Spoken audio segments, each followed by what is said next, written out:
हरियाणा की हर अपडेट के लिए बेल आइकन दबाएं और सब्सक्राइब करें STV हरियाणा न्यूज।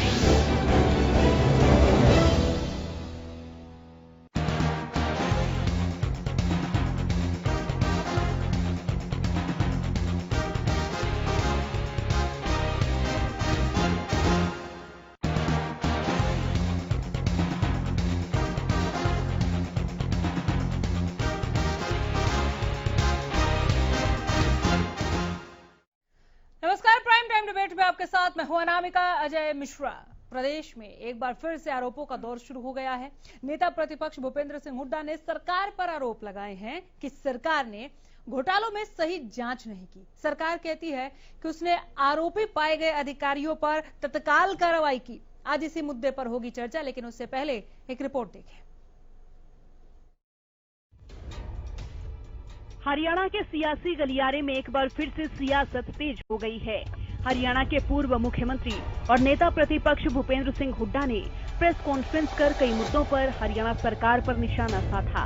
भूपेंद्र सिंह हुड्डा का आरोप है कि प्रदेश सरकार के कार्यकाल में कई घोटाले हुए हैं।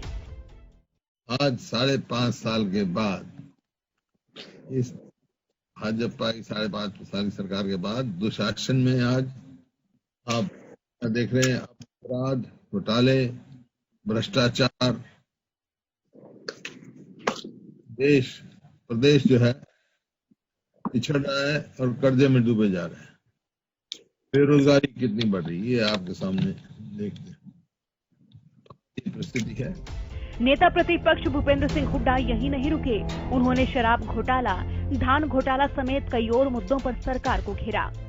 अभी देखा आपने शराब के घोटाला हुआ, उससे पहले और घोटाले हुए, रजिस्ट्री का घोटाला हुआ और घोटालों पे घोटाला चल रहे हैं। धान की खरीद का घोटाला हुआ, माइनिंग का घोटाला हुआ, किलोमीटर की स्कीम का हुआ, आपका पेपर लीक का घोटाला हुआ।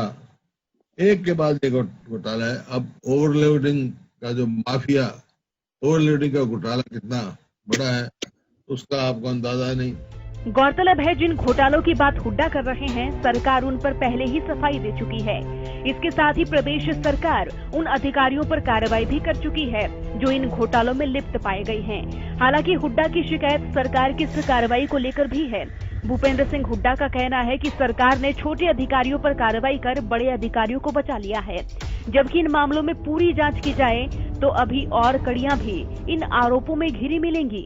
आपने कोरोना की आड़ में ये जो घोटालों का काम किया है, इस सरकार ने कोई केवल छोटे मोटे अफसरों पे गाज गिरने से काम नहीं बनने वाला है। इस बात की पूरी इंक्वायरी होनी चाहिए। विपक्ष सरकार पर एक बार फिर से हमलावर हो गया है। जिन मुद्दों को लेकर हुड्डा ने सरकार पर निशाना साधा, उन पर सरकार पहले ही कह चुकी है कि ऐसे लोगों पर कार्रवाई की जा चुकी है। भूपेंद्र सिंह हुड्डा के वार पर गृह मंत्री अनिल विज ने पलटवार किया है। आज की प्रेस कॉन्फ्रेंस को देखा है और बहुत दुखी से नजर आए हैं। एक दुख भरी कविता भी उन्होंने सुनाई है। मुझे लगता है उनको वैराग्य हो गया और जल्दी ही हो सकता है वो सफेद कुर्ते पजामे की बजाय भगवे कपड़ों में नजर आए, हाथ में चिमटा नजर आए, पैरों में खड़ाऊ नजर आए। इस प्रकार से आज मुझे प्रतीत हो रहा। वो पढ़ते नहीं हैं, वो सिर्फ अपना दुखड़ा रोते हैं। उन्होंने जो किसानों को इतना बड़ा लाभ दिया कि किसान कहीं पर भी जाके अपनी जो उपज है उसको बेच सकता है, उसके क्या फायदे हैं, किसान उससे कितना राजी है, किसान उससे कितना खुश है, उन्होंने उसको नहीं देखा। उन्होंने तो जीने पर भी रोना है, मरने पर भी रोना है। लेकिन ये तो राजनीति है और जब तक इस राजनीति में एक दूसरे पर आरोप प्रत्यारोप न मढ़े जाएं, तब तक राजनीतिक गलियारा सूना सा लगता है। हालांकि अब देखना ये होगा कि इन आरोप प्रत्यारोपों का दौर कब तक यूं ही चलता है और कब विपक्ष कमियों के चश्मे को उतारकर सरकार के उन सराहनीय कार्यों को देखेगा जो जनता के हितों के लिए मनोहर सरकार ने किए हैं। Bureau report, Haryana news. अब मैं चैनल पे बैठा हूँ। चलिए, तो कई सारे मोर्चों पर नेता प्रतिपक्ष भूपेंद्र हुड्डा ने सरकार को घेरने की कोशिश की। आज उन्होंने एक के बाद एक जो बयान दिए उसे देखकर तो यही लगता है अब हुड्डा साहब के आरोपों में कितना दम है। आइए इसी पर हम चर्चा को आगे बढ़ाएंगे। इसके लिए आपके पैनल से मिलवाते हैं। एक बहुत ही शानदार पैनल इस वक्त हरियाणा न्यूज के स्टूडियो में मौजूद है। योगेश कौशिक साहब है, वरिष्ठ पत्रकार, बहुत स्वागत करती हूं मैं आपका। प्रदीप नरूला जी है, राजनीतिक विश्लेषक हैं आपका भी एक बार फिर से बहुत स्वागत है। दलबीर धनखड़ साहब, प्रवक्ता जेजेपी, मैं आपका भी बहुत स्वागत करती हूँ। हमारे साथ मनीष खटाना साहब है, प्रवक्ता कांग्रेस। खटाना साहब, एक बार फिर आपका बहुत स्वागत है। मैं सुखबीर तंवर, प्रवक्ता इनेलो, का भी बहुत स्वागत करती हूं। और हमारे साथ ये वो मेहमान जो स्टूडियो में हैं, लेकिन वंदना पोपली सीधे जुड़ी हैं, प्रवक्ता बीजेपी। वंदना जी नमस्कार, बहुत स्वागत है।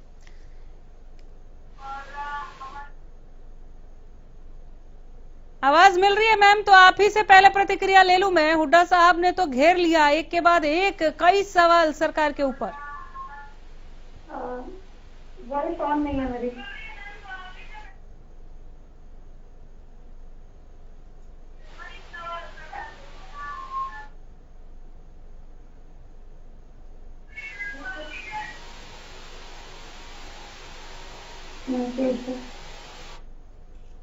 चलिए, हम दोबारा से जुड़ने की कोशिश करेंगे। हमें दिख जरूर रही है लेकिन आवाज उन तक पहुंच नहीं रही है। खटाना साहब, सरकार ने एक्शन लिया, फिर विपक्ष को क्या टेंशन सर?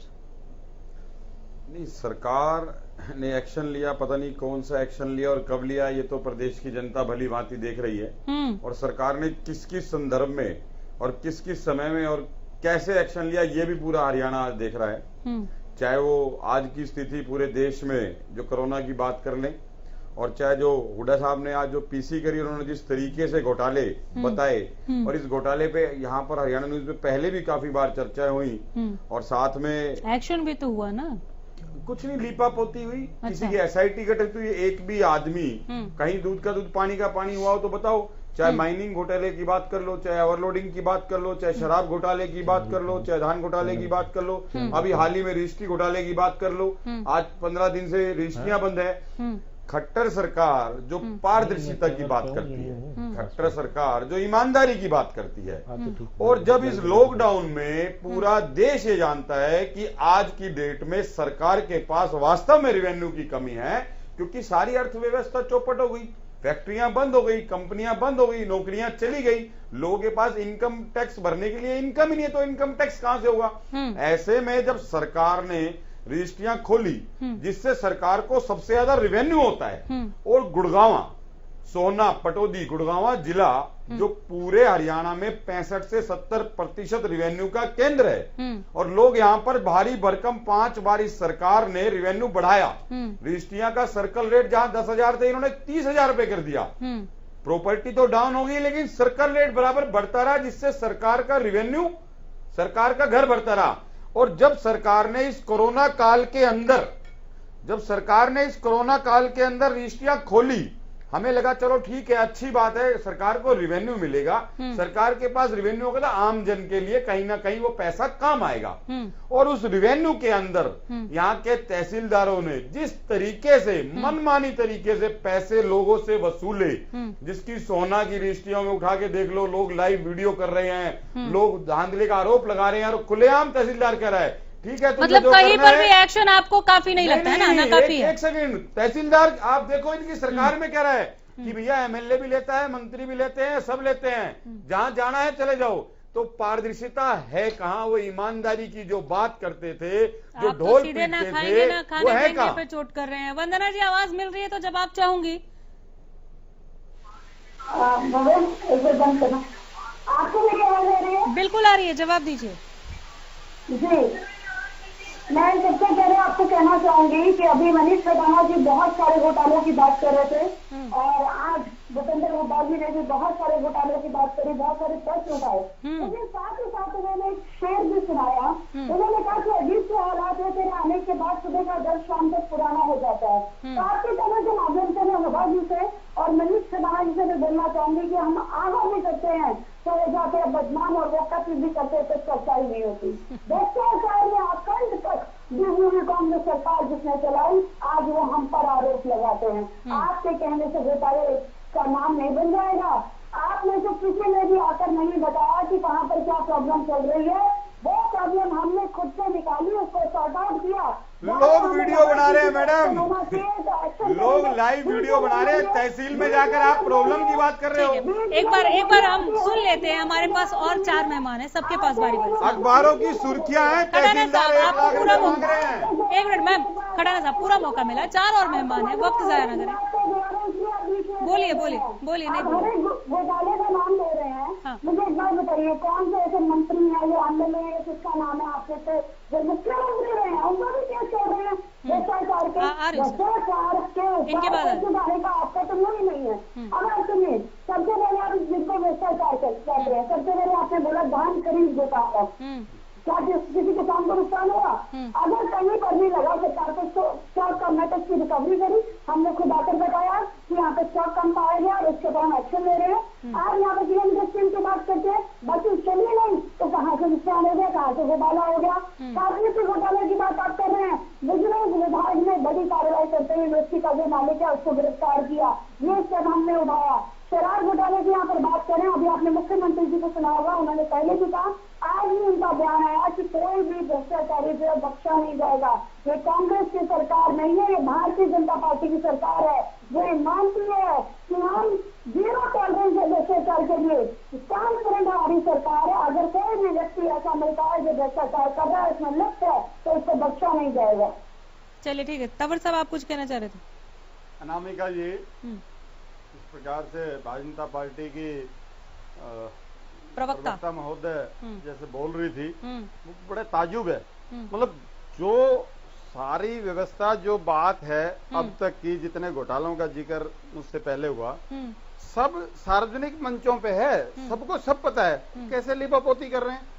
इनके तो वो हालात है, मर्ज बढ़ता गया जू दवा की। मैं आपको बताऊं, आज के गुड़गांव, नहीं आप सुनिए मेरी बात।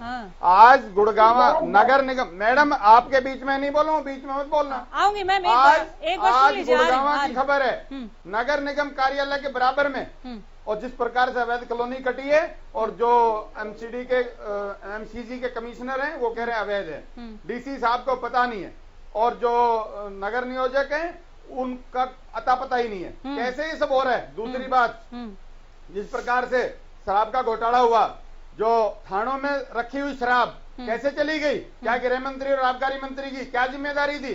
क्या पूरे प्रदेश को इसका बात नहीं पता है? और रजिस्ट्री घोटाले में जिस प्रकार से अधिकारी सस्पेंड हुए हैं, और जिस प्रकार से इसको लूट का अड्डा बना दिया गुड़गांव और पूरे एनसीआर को, क्या सबको पता नहीं है? क्या हरियाणा प्रदेश की जनता इस बात को नहीं जानती? और बार बार जो धान घोटाला हुआ है वो किससे छिपा हुआ है? हर आदमी जानता है। आज इनके आईएएस स्तर के अधिकारी जिस प्रकार से ओवरलोडिंग में और खनन में दोषी थे, जिस प्रकार बदले, आज क्या उनके खिलाफ एक्शन हुआ है? निसंदेह हरियाणा सरकार आज के दिन इस कोरोना काल में जिस प्रकार से विफल रही है, ये प्रदेश और पूरा देश ये सारी बातें देख रहा है। और जिस प्रकार से अनेक जो आज आऊंगी मैम, आऊंगी। 3 और मेहमान हैं, एक बार मैं उनका मत ले लूं, मैं आपके पास जरूर आऊंगी। और ये सिर्फ और सिर्फ झूठे बयानों की सरकार है, हर बात में झूठ बोलते हैं। चलिए संक्षेप में जिस प्रकार आपका जवाब ले लेती हूँ, तंवर आपका जवाब ले लेती हूँ। बोलिए मैम, जल्दी से।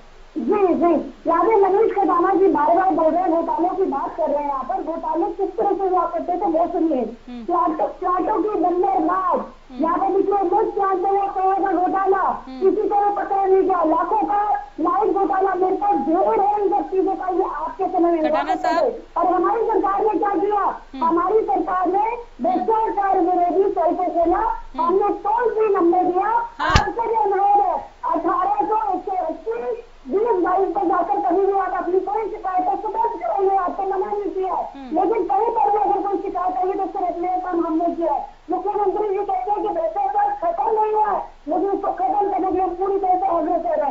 अभी आप अवैध खनन की बात कर रहे थे, अभी 1 जनवरी 2020 से हमने ई रवाना सिस्टम को लागू किया जिसमें अवैध खनन नहीं हो।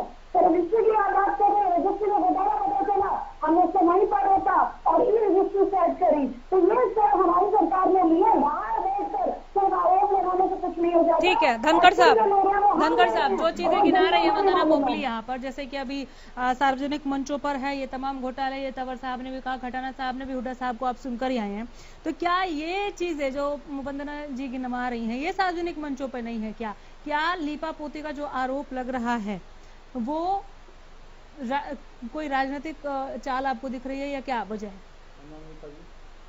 अच्छी बात है विपक्ष से मुद्दे उठाता है, हम भी बहुत लंबे विपक्ष में रहे, मुद्दे उठाए, पर मुद्दे ऐसे होने चाहिए जिनमें कोई सच्चाई। मैं बड़ा कई बार हैरानी होती है, अलग अलग बातें अलग अलग, विपक्ष भी एक चौधरी अभय सिंह जी प्रेस कॉन्फ्रेंस करते हैं, भूपेंद्र हुड्डा पे आरोप लगाते थे, दारू वाला ठेकेदार 31 लाख रुपया वो दे दिया, चुनाव के दौरान ये ठेकेदार उनके साथ खड़ा था, 31 लाख रुपए का इन्होंने इनको चंदा दिया है।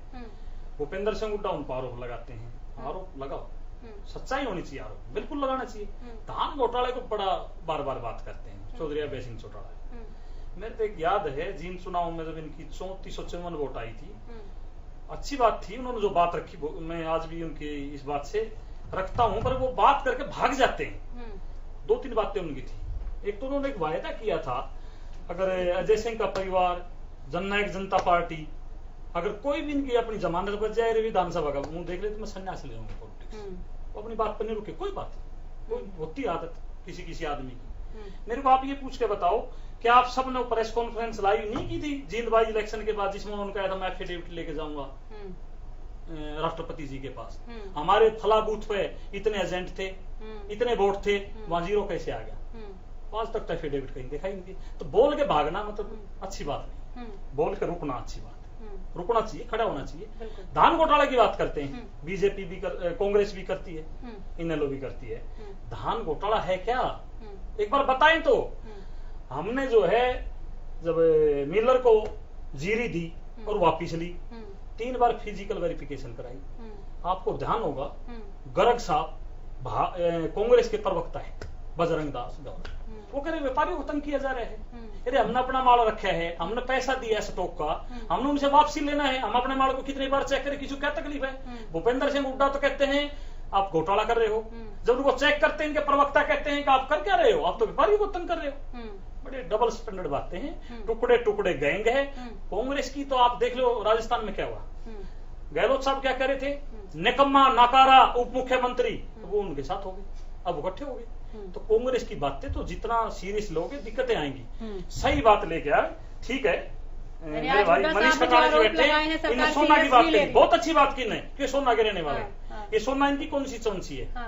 मैं एक बात मेरे भाई से पूछना चाहता हूँ, क्या कार्रवाई चाहते हो आप बताइए ना। तहसीलदारों के खिलाफ कार्रवाई की गई, उनके खिलाफ FIR दर्ज की गई, उनको सस्पेंड कर दिया गया। अब कार्रवाई होगी जैसे होती है कानून में, हमारे संविधान में जो प्रावधान है उस तरह कार्रवाई होगी। क्या कराना चाहते हैं एक बार बताए नहीं आप, ठीक है, पर तो ये बता नहीं सकते। धान घोटाला की बात करेंगे डबल स्टैंडर्ड आ जाएगा, आप उस बात को भूल गए। अभय सिंह चौटाला जी, जब हम किसानों की डायरेक्ट जीरी खरीदना चाहते थे, अभय सिंह चौटाला व्यापारियों के साथ खड़े हो गए। भले की दलाली होती जो व्यापारी की, आड़ जिसको हम बोलते हैं, भला हमारा तो चोली दामन का साथ होता है, कभी वो किसानों की बात करने लग जाते हैं, कभी व्यापारियों की। सही बात करो, सरकार पारदर्शिता चाहती है, सरकार ने बार बार कही है हम कमीशन भी देंगे, हम किसान की डायरेक्ट पेमेंट करना चाहते हैं। उस टाइम आड़े आ गए, कुछ दिन बाद कुछ आड़तियों ने पैसा किसानों का लेट किया है, उसके फिर खिलाफ खड़े हो गए, अब उनके पैसे नहीं दे रहा है सरकार। सरकार ने क्या किया, प्रावधान किया, ब्याज के 7 रुपया देगा व्यापारी, देना पड़ेगा, एफिडेविट किसान देगा, मेरा पैसा आ गया, जिसका नहीं आया वो एफिडेविट दीजिए, सरकार उनका पैसा दिलाएगी। सरकार बिल्कुल पाक साफ है, अच्छे काम कर रही है, अच्छे मुद्दे लेकर आइए, बिल्कुल हम कार्रवाई करेंगे, किसी को नहीं बख्शा जाएगा। सरकार चाहती है पारदर्शिता।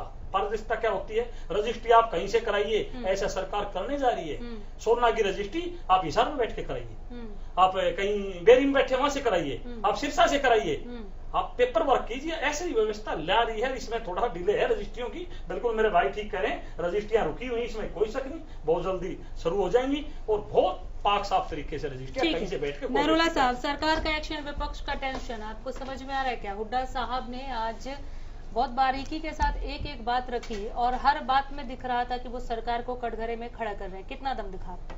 देखिए, हुड्डा साहब ने जो आज लाइव बातें कही, सरकार के खिलाफ कही, उन्होंने घोटालों का जिक्र किया, लेकिन उनकी एक बात आपने नोट की होगी, उन्होंने कहा कि जो एक्शन लिया गया है वो छोटे अधिकारियों पे लिया गया है। वो मानते हैं कि एक्शन लिया गया है, यहाँ प्रवक्ता भी मान रहे हैं कि एक्शन लिया गया है, लेकिन छोटे अधिकारियों पर लिया गया है। देखिए, इसमें कोई दो राय नहीं है कि सरकारों में जब गड़बड़ियां होती हैं, सरकार किसी की भी हो, जब विपक्ष आवाज उठाता है, किसी घोटाले को उजागर करता है या शोर करता है या सड़क पे आता है या मीडिया में आता है, तो सरकारें उसकी जांच की घोषणाएं करती हैं। ये होता रहा है। मैंने अपने काल में बहुत सारी जांच की घोषणा, आयोग बनते भी देखे हैं, बहुत सारी एसआईटी भी बनती भी देखी हैं, लेकिन आज तक किसी ने एसआईटी की रिपोर्ट पे फिर कार्रवाई नहीं देखी। और अगर यहां देखिए, अपनी सरकार के खिलाफ ही एसआईटी ने जांच की, चाहे वो शराब घोटाला हो, चाहे अभी रजिस्ट्री घोटाला हो, वो चीजें सामने आई। ठीक है, मैं मानता हूं कि विपक्ष उन चीजों से संतुष्ट नहीं है, तो वो बताएं ना कि बड़ी कार्रवाई क्या होनी चाहिए, किस पे गाज गिरनी चाहिए। ये तो ये मुहिम ये चलाने। हुड्डा साहब ने कहा कि ये घोटाले हुए, उन्होंने देखे, सरकार ने भी माने, क्योंकि सरकार ने माने तभी जांच हुई। अगर सरकार नहीं मानती तो जांच ना होती, वो सिरे से नकार सकती थी। उसके बाद कम से कम आप संतुष्ट नहीं है तो ये बताना चाहिए कि किस लेवल पे जांच होनी चाहिए और क्या एक्शन होना चाहिए।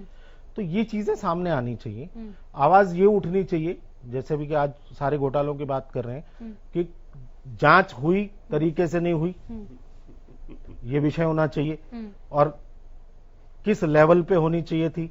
ये ठीक है कि छोटे छोटे अधिकारियों पर गाज गिरी, तो आप बताइए ना कि बड़े अधिकारी या कौन कौन लोग इन्वॉल्व हैं, ठीक है, आप उनके सामने लाई।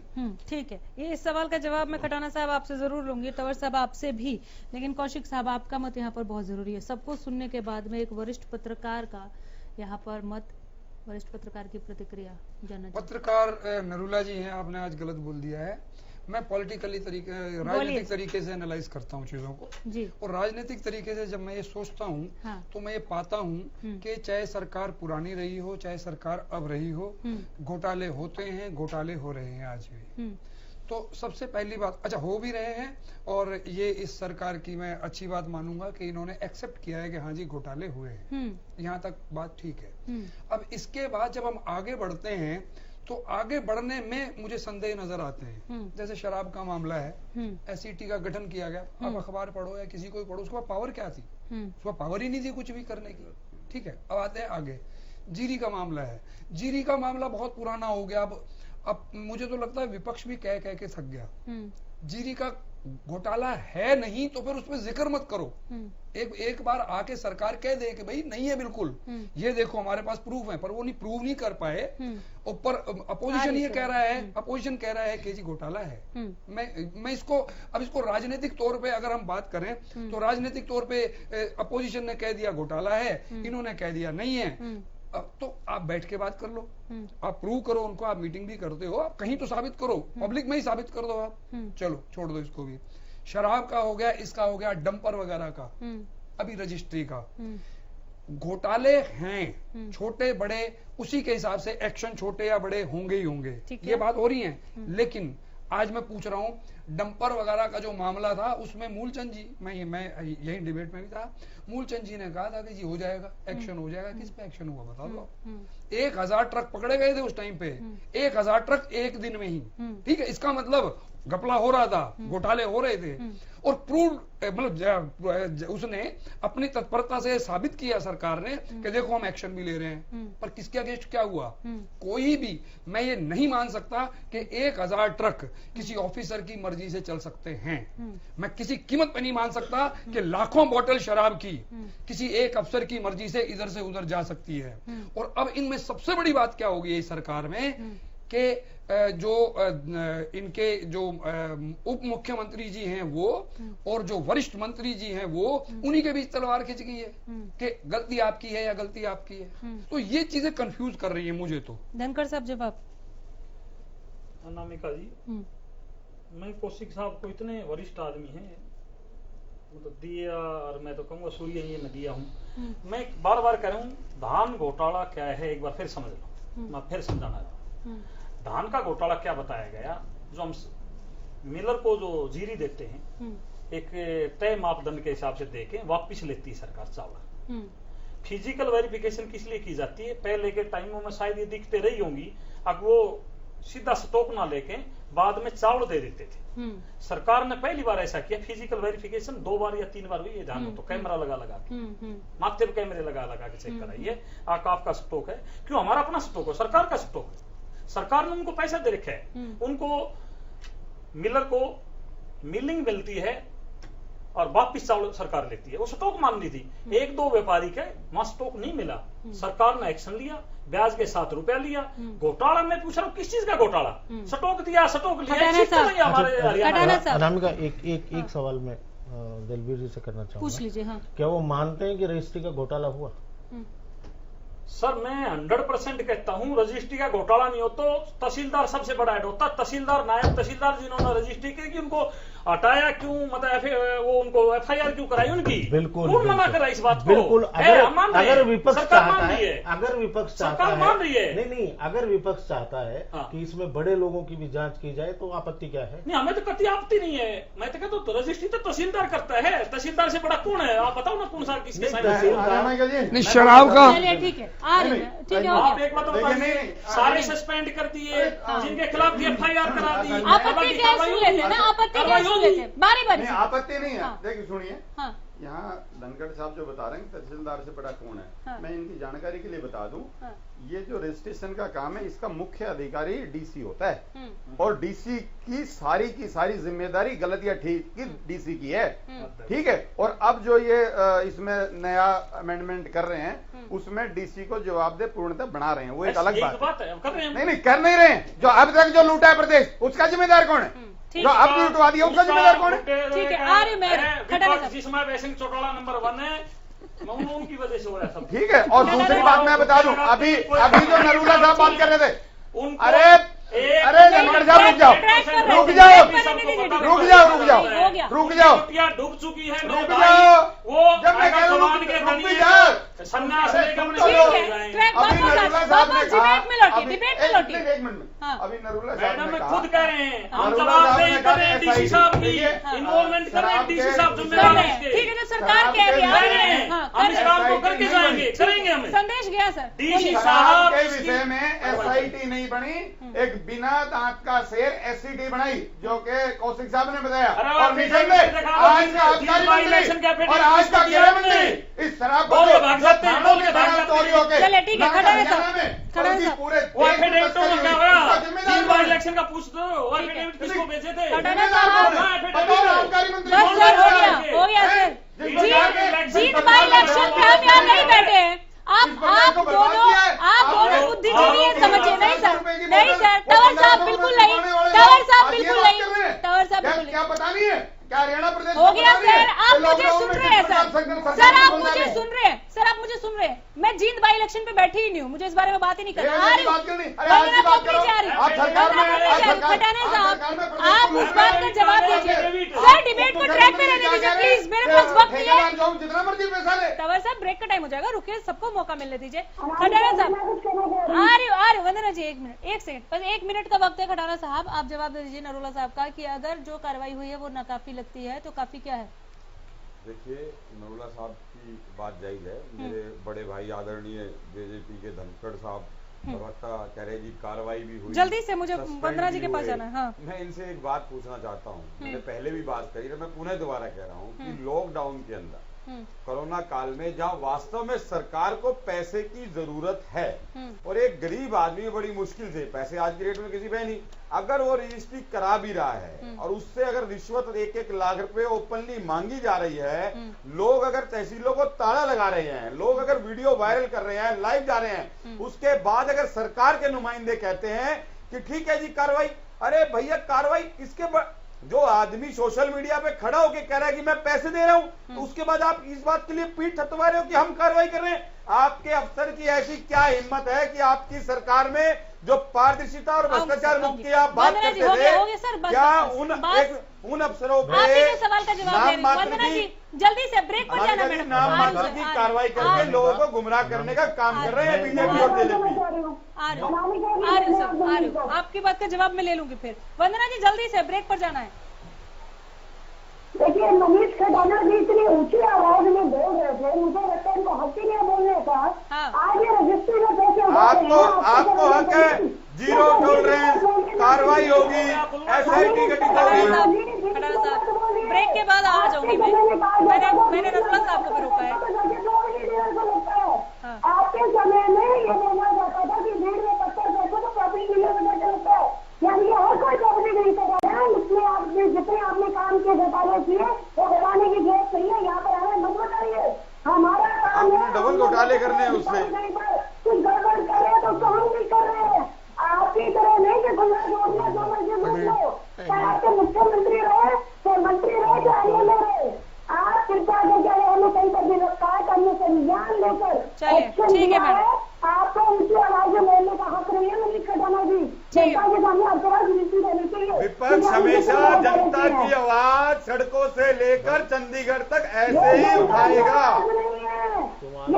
हमारे खटारा साहब आवाज उठाइए सर, आवाज उठाइए, लेकिन आपने हमसे सर आवाज उठाइए, लेकिन आपने कहा कि आपने डबल घोटाले कर लिए, इसका क्या मतलब हुआ सर?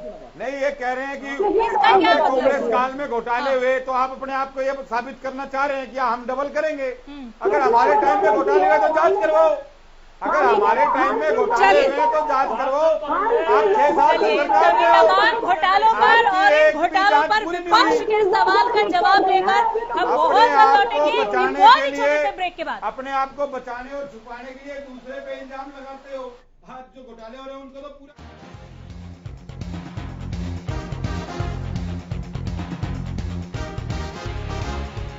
चलिए ब्रेक के बाद बिना वक्त जाए किए एक बार फिर से डिबेट में आगे बढ़ेंगे। और ब्रेक में जाने से पहले नरुला साहब को वक्त नहीं मिला था अपनी बात रखने का। नरुला साहब, अनामिका, जिस रजिस्ट्री घोटाले की बार बार बात की जा रही है उसमें सारे घोटाले की बात तो कर रहे हैं, हाँ।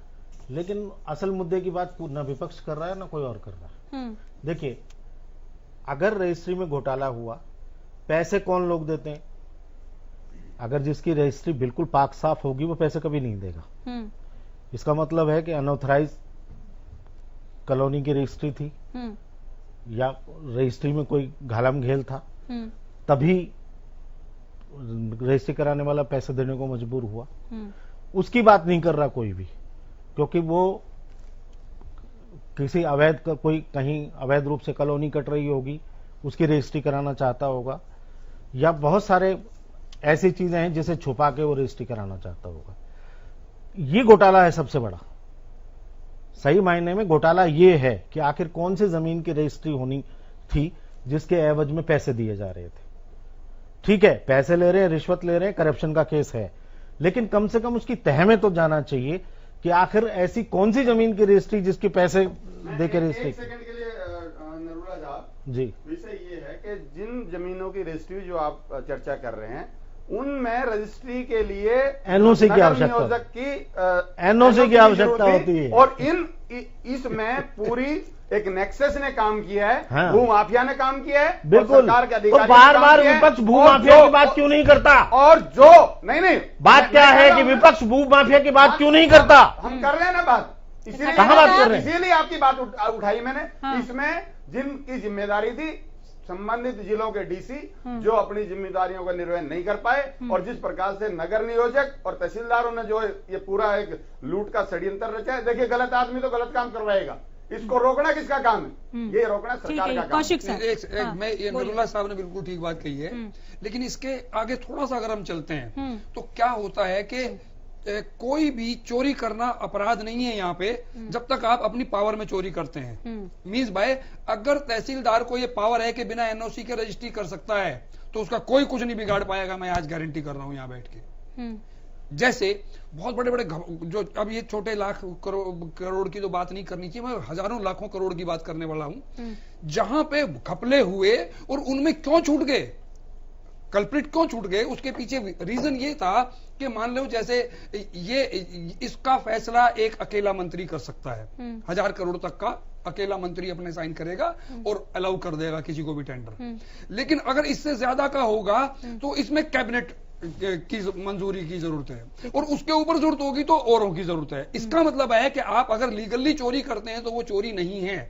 तो ये अल्टीमेटली ये साबित हो जाएगा, जो ये सस्पेंड हो गए फिर दोबारा बहाल हो जाएंगे, अल्टीमेटली ये साबित हो जाएगा कि ये चोरी नहीं है, क्योंकि उनकी पावर में थी, ये वो कर सकते हैं ऐसा, जैसा एनओसी के लिए कहा, ये सच है कि एनओसी। और जो ये माफियाओं वाली जो बात हो रही है, ये आज की थोड़ा है, ये तो 20 साल पुरानी चल रही है। इसकी ये तो चौटाला साहब की एक देन है कि आम गरीब आदमी को बेचारे को छोटे छोटे प्लॉट दिए जी, चलो कर दो जी रजिस्ट्री, क्या फर्क पड़ता है, और उसके बहाने गुड़गांवा को बर्बाद कर दिया। जो गुड़गांवा के जो अभी भी वहां मकान बन रहे हैं, आप चाहे कल अपना भेज देना कैमरे वाले को, जो ये अपना एम्युनिशन डिपो है, इसकी बगल में प्लॉट्स की रजिस्ट्री हो रखी है 50-50 गज की, जो अलाउड ही नहीं है। कैसे हुई होंगी? बड़ी कैसे हुई होंगी? बड़ी आश्चर्य की बात है। अभी सर एक सेकंड, मैं अपनी पूरी बात करूं। अभी इसके ऊपर और खतरनाक बात बताता हूं मैं। इसी मतलब मैं सरकार का नाम नहीं ले सकता, कांग्रेस की में भी हुआ है और बीजेपी में भी चल रहा है, कंटिन्यू है, रुका नहीं है। मैं नाप के फीते से दिखा सकता हूं कि 300 मीटर में भी और 900 मीटर में भी, कल ही दिखाता हूं मैं, कंस्ट्रक्शन चल रही है। और कंस्ट्रक्शन पता कैसी? कंस्ट्रक्शन कैसी कि 50 गज के प्लॉट के ऊपर 5 या 6 मंजिल खड़ी कर दी है, जो कि किसी जगह पे भी अलाउड नहीं है।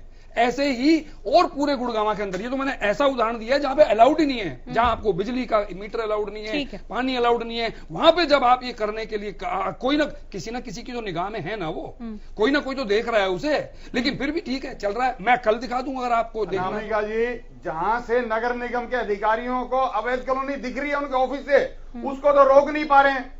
जो अभी कौशिक साहब बात कर रहे हैं, उनकी तो बात ही अलग है। जो बिल्कुल जहां से शीशे से दिखता है कि यहाँ अवैध कॉलोनी कट रही है, वो तो सरकार को दिख नहीं है। नरूला साहब जल्दी से एक सिंपल सी एक लाइन की बात है। अभी योगेश जी कह रहे थे कि काफी सालों से या हर सरकार में इस तरह की रजिस्ट्रियां होती रही हैं या हो रही हैं, तो फिर जो पहले हो रहा था वो आज घोटाला कैसे हो गया? ये इंटरेस्टिंग बात है। ठीक है, जो पहले से हो रहा था वो आज घोटाला कैसे हो गया? ठीक है, वंदना जी। देखिए, सबसे पहले तो मैं आपसे प्रश्न पूछना चाहूंगी। मुझे बताइए कि मनीष खजाना जी को बिल्कुल फ्री हैंड है, कभी भी किसी के बीच में बोल सकते हैं। मेरे आपसे एक रिक्वेस्ट है कि जब मैं अपना जवाब दे रही हूँ तो बीच में नहीं बोले, अपने बारे में वो बोले। मैं देख रही हूँ सभी के बीच में वो बोल रहे हैं। सबसे पहले मैं आपको बताना चाहूंगी, आज अनिल गुप्ता ने भी कहा कि जांच अभी चल रही है, कार्रवाई तो ये जांच पूरी नहीं हुई है, और वो जितनी भी कार्रवाई है हमारी सरकार की तरफ से की गई है, और बहुत जल्दी रिजल्ट आपके सामने आएंगे। जहाँ पर हमें लगा कि इस दृष्टि की जरूरत है तो हमने इसको भी किया और उसी में हम आगे बढ़े। लेकिन आज जब मैं लगा कि प्रेस कॉन्फ्रेंस सुन रही थी तो मुझे लगा कि इन्होंने बचाए हुए हैं। अगर आप उनके क्वेश्चन को लीजिए, आपने उन्होंने हर तरह के क्वेश्चन किए, और उसमें उन्होंने एक क्वेश्चन किया वैट को लेकर। उन्होंने कहा कि दिल्ली में जो वैट है वो हरियाणा से भी कम है, और मुझे बड़ी हैरानी हुई कि वो ना तो मैं राजस्थान का वैट बताया, और दिल्ली का वैट जो पेट्रोल डीजल का वो हरियाणा से ज्यादा है। उन्होंने ना जिक्र किया पंजाब का, ना उन्होंने किया जिक्र राजस्थान का। मैं आपकी जानकारी के यहाँ पे आगे बताना चाहूंगी, हरियाणा में 36.25 वैट है, राजस्थान से 38, और राजस्थान का जिक्र वो जानबूझ कर करेंगे नहीं। और दूसरी बात, मुझे लगता है कि कई वजह संभावित हार उनको बार बार दिखाई दे रही है। बड़ौदा में कभी वो क्या करते हैं कि खट्टर जी से चुनौती दे देते हैं, सीआईआर आमने सामने लड़ते हैं। तो थोड़ा टाइम हुआ है अभी, लेकिन भूल गए कि कैसे लोकसभा इलेक्शन में उनके पैरों के नीचे से सोनीपत डिस्ट्रिक्ट में ही राजनीतिक जमीन को खींच लिया गया था, और कितनी बुरी तरह से वो हारे थे। उस चीज को शायद भूल जाते हैं। तो कहाँ तरह नजर ध्यान अगर वो लगाते हैं, कभी वो बोलते हैं कि शिक्षा में पहले 4थे नंबर पे था, 10वें नंबर पर हो गया। मैं आपको बताना चाहूंगी कि सबसे बेस्ट जो अभी हमें बताया गया है कि पिछले 5 साल में शिक्षा में सबसे ज्यादा उन्नति हरियाणा ने की है, और उसके बाद वो इस तरह के प्रश्न पूछते हैं। तो मुझे लगता है उनको कहीं ना कहीं कुछ होमवर्क करके आना चाहिए। जो हमारे यहाँ पर कांग्रेस के प्रवक्ता बैठे हैं, उनको भी होमवर्क करके आना चाहिए। उनको मानना चाहिए कि हमारी 0 टॉलरेंस की सरकार है, अगर कहीं पर भी कुछ गलत होगा तो उसको हम ठीक करने का मार्ग रखते हैं। मुख्यमंत्री जी कहते हैं कि अगर आधी रात को भी एक्शन लेना पड़ा तो हम पीछे नहीं हटेंगे। आज भी उन्होंने दोबारा से कहा कि बच्चा नहीं जाएगा। ऐड कर लीजिए, हाँ सुन लीजिए वंदना जी, एक छोटा सा। आपकी सरकार 450 सीनियर सेकेंडरी स्कूलों की साइंस स्ट्रीम बंद कर रही है, और आप शिक्षा पे गुणगान कर रही है। जवाब दें। साइंस स्ट्रीम कहाँ बंद हुई? साइंस स्ट्रीम 450 सीनियर सेकेंडरी स्कूलों को बंद करने की योजना है। अगर आपको नहीं पता तो बता देता हूँ। अगर आप उस पर कोई कहना चाहते हैं तो ये प्रदेश सुनना चाहता है। ठीक है, जब हो जाए तो मुझसे प्रश्न पूछिएगा। हो जाए तो पूछना। मैं जवाब ठीक है, खटाना साहब। मेरी बहन वंदना जी ने बहुत सारी बात करी, लेकिन कुल मिलाकर वही कि आधी रात को भी हम कार्रवाई के लिए तैयार हैं, हम ये जो जीरो टॉलरेंस है और फलाना। मैं एक बात पूछना चाहता हूँ, आप वडोदरा की बात कर रहे हो, क्या पिछले 6 साल में बीजेपी का कोई मंत्री वहाँ कभी गया? क्या किसी बड़ौदा में कोई गया? क्या आपके मुख्यमंत्री जी कभी? आज आत्मविश्वास ज्यादा हो गया, आपको वहाँ जाने की जरूरत क्यों पड़ रही है? अब आप बोलो मत। जब आप बोल रहे थे तो मैं सुन रहा था। अब आप सुनो। अब आप नहीं, अब इनको अब आप सुनो। आपका सुनने का मादा नहीं है, आपका सुनने का मादा नहीं है। आप सुनो। आप शिक्षा की बात कर रहे हो कि हमने आप मुझे बताइए, पिछले 6 सालों में बीजेपी ने कोई एक विश्वविद्यालय हरियाणा में बनाया हो तो बताओ। आप गुड़गांव को जानते हो, मेट्रो पिलर जहाँ खड़ा था, हुड्डा साहब जहाँ छोड़ के गए थे वहीं का वहीं खड़ा है। हीरो होंडा चौक हर तीसरे महीने में रिपेयर होता है। जो आप भ्रष्टाचार की बात करते हो, उसके बाद आप जो घोटाले की जो बात कर रहे हो, अगर कोई ट्रक ओवरलोडिंग, आपने एक बार कहा जब डिबेट हुई थी हरियाणा न्यूज पे, हम धन्यवाद करते हैं हरियाणा न्यूज का जो बार बार मुद्दे को उठाते हैं। उन्होंने कहा कि जी इतने चलान काटे। अरे भाई, जब चलान आपने काटे बड़ी अच्छी बात, किसके काटे? ओवरलोडिंग के काटे, माइनिंग से काटे। जहां से ट्रक निकल रहा है वहां क्यों नहीं रोक रहे? उसको सड़क पे आने के बाद क्यों चलान काट रहे? वहीं रोक दो, माइनिंग नहीं रुक जाएगी। भ्रष्टाचार अगर आप रोकना चाहते, अगर आपकी सरकार इस साफ नियत से काम, और जो आप शिक्षा की बात कर रहे हो, हरियाणा में छात्राओं ने स्कूलों में ताला लगाकर अपग्रेड की मांग करी है। शर्म आनी चाहिए आपको। और जो आप बात कर रहे हो चिकित्सा की, अगर बात करें तो जाके सिविल हॉस्पिटल गुड़गांव का जाके देख लो। अगर ट्रांसपोर्टेशन की बात करें तो बस स्टैंड गुड़गांव का देख लो। सारी सरकारी चीजों को आपकी सरकार ये कह के बेच रही है कि घाटे में है, और वही चीज प्राइवेट लोग, आप सुनो, वक्त नहीं है कटाना साहब, एक सेकंड, वही चीज प्राइवेट आदमी लेके मुनाफा कमा रहे हैं। ठीक है, मुझे फाइनल कमेंट लेने दीजिए। वंदना जी आप जवाब दे दीजिए, बस वंदना जी जवाब दीजिए, फाइनल कमेंट लेना है सर, वैसे ही वाइंड अप हो जाएगा। हिंदुस्तान की धरोहर को बेचने में लगे हुए हैं। सुन लीजिए। हाँ, मेरी एक बात का जवाब दे दो, एक सीधी सी बात है। इतनी बातें कर ली आपने, एक बात बचा हुआ है। एक लाइन की बात है। आप मेरे को यह बताओ, सरकार ये कह रही है ये घाटे में चल रही है, और प्राइवेट आदमी उसको लेके मुनाफे में कर रहा है, तो सरकार मतलब की फेल है? सरकार फेल है क्या? जब आप किसी चीज को घाटे में बता रहे हो और प्राइवेट आदमी उसको लेके मुनाफा कमा रहा है। सवालों की फहरिस्त अडानी और अंबानी आज सबसे ऊपर जा रहे हैं, तो जब वो ऊपर जा रहे हैं तो आप क्यों नहीं चला रहे? देश को आप चला लो, या वो भी अडानी अंबानी को दे दो, संसद दे दो उनको उठा के। साहब जवाब देने का मौका तो दीजिए सरकार को। वंदना जी देखिए, मैं जवाब देती हूँ। देखिए, बार बार कह रही है कि जो है देश दिया, ये देश दिया, वो देश दिया, ये बार बार इस बात को कर रहे हैं। मैं आपको बताना चाहूंगी, अगर कंट्री के अंदर ही प्राइवेट हाथों में कुछ चीजों को अगर हम दे देते हैं और उसकी क्वालिटी बेटर हो जाती है, जैसे मैं आपको एग्जाम्पल दूंगी बीमा के बारे में। जो बीमा है अटल बिहारी वाजपेयी जी के समय में जो प्राइवेट हाथों में दिया गया था, जबकि सरकारी एजेंसी साथ के साथ चल रही थी। लेकिन आज ये स्थिति है कि अगर हम बीमार पड़ते हैं तो हमें पेंशन लेने की जरूरत नहीं है, बीमा कंपनियों में अच्छे से फैसिलिटी प्रोवाइड करा रही है। तो इसमें आपको ऐतराज क्या है? आप हर एक चीज से हमें कोई दुख नहीं है वंदना जी, हमें कोई दुख नहीं। हमें दुख है कि मोदी जी कहते थे भाइयों मैं रेल नहीं बिकने दूंगा, मैंने बड़ी सवारी करी है, इसमें मेरा जीवन रेल से शुरू हुआ है, और सबसे उसके बाद रेल बेच दी। उन्होंने कहा मैं देश झुकने नहीं दूंगा, फिर एयरपोर्ट बेच दिए। उन्होंने कहा मैं ये नहीं होने दूंगा, उसके बाद फिर वो बेच दिया। जब आप ये चीजें बेच रहे हो तो जो खरीदार है 10 बस बिल्कुल हो गया सर, खत्म। 10 सेकंड का फाइनल कमेंट, तंवर साहब 10 सेकंड बस। देखिए आओगे वंदना जी, ऐसे ही हो जाएगा। शांति रखो, आप बोलिए 10 सेकंड। अनामिका जी, जिस प्रकार से SCT जो बनी शराब घोटाले में, उसमें जो भूपेंद्र इसका मुख्य अभियुक्त बनाया गया है, आखिर ऐसी कौन से कारण थे जो उसको इस सरकार ने सुरक्षा कर्मी मुहैया कराए? और शराब तस्करी के केस होने के बावजूद, हो गया। शराब तस्करी के केस होने के बावजूद उसको आर्म्स लाइसेंस कैसे दिया गया? आज हरियाणा प्रदेश जानना चाहता है। ये सरकार की विफलता और नाकामी है। ठीक है, हाँ कार्रवाई करना कभी भ्रष्टाचार नहीं होता।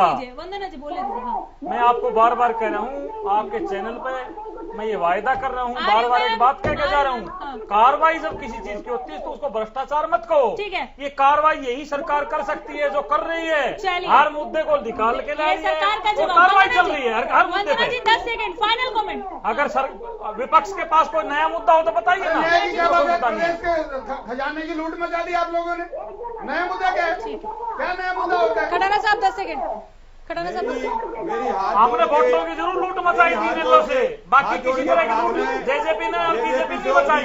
आपकी वोट बैंक 1.8% रहेगा, वो लूट मचाई। सबसे चरम सीमा पर है, रोजगार देने का काम करें। आप रिपीट कर रहे हैं, आप रिपीट कर रहे हैं, सुबह से नहीं सुन रहे हम कांग्रेस से। नरूला साहब 10 सेकंड। देखिए, इसमें कोई दो राय नहीं कि कुछ चीजें सामने आई हैं और सरकार ने माना भी है, क्योंकि जब आप कार्रवाई करते हैं तो इसका मतलब आप मान लेते हैं।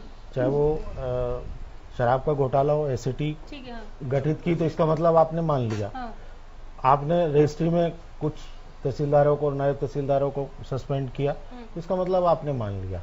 अगर आप कार्रवाई बड़ी चाहते हैं तो आप एक तथ्य पेश करें, और सरकार को, जब सरकार आपकी ये बात मान चुकी कि आपने घोटाला कहा और सरकार ने मान लिया, तो बड़ी बात भी मान सकती है। ठीक है, कौशिक साहब। देखिए, मैं पूरे एक कंक्लूजन पे आया हूं कि कांग्रेस ने भी जाने अनजाने और बीजेपी ने भी ये मान लिया है जाने अनजाने कि भ्रष्टाचार तो होगा, और उन्होंने भी किया है। पर बीजेपी ये कहती है कि जब तक जितना तुमने किया है उतना तब तक हम नहीं कर लेंगे, हम बाज नहीं आएंगे।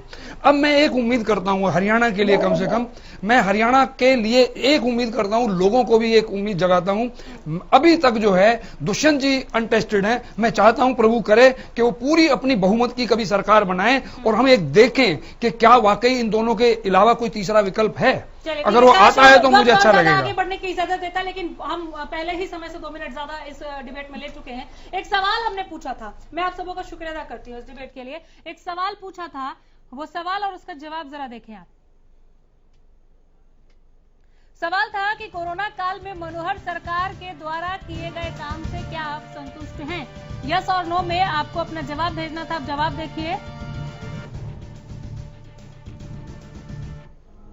70% लोगों ने कहा हाँ हम संतुष्ट हैं, 30% कहते हैं कि नहीं, संतुष्ट नहीं है।